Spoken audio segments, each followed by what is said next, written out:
Hi, I'm Jean-Christophe Cloutier, Associate Professor of English here at Penn. Welcome to Year 2 of Pandemic Living. Are you enjoying yourself? If you're anything like me, this means that you've been stuck in the same location for quite a while. So what I'd like to talk about today is how comics can help us better understand or appreciate, enrich our lives when we're stuck in the same location. More specifically, I'd like to talk to you about Richard Maguire's 6-page comic, Here, from 1989. So here's the first page, and every page follows the same grid pattern. 6 square panels arranged symmetrically for a total of 36 panels. As you can see, the first panel shows the corner of a room in an apparently empty house. Then, in the top left corner of every subsequent panel, Maguire inserts a year number. The first 3 are 1957, then 1922, then 1971, and so on.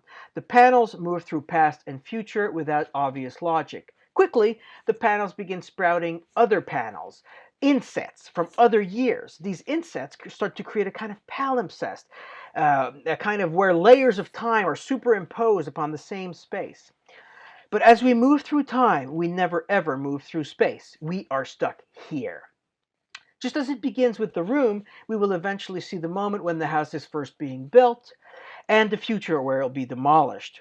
The comic expands our historical sense to recognize all sorts of other lives that have inhabited this same space, whether it's the primordial ooze, the dinosaurs, farm animals, the very trees that used to be there before the house was, or, of course, the indigenous native tribes who thrived here before settler colonialism. And here on the final page, you see the owner of the house in 2027 saying, you know that guy who used to live here? And underneath him, we see the 1987 owner of the house. And underneath him, we see the 1850 owner of this land, the Native American, lying there. So if you're in Philadelphia right now, then you're actually in Chacamaxon on the land of the Lenape.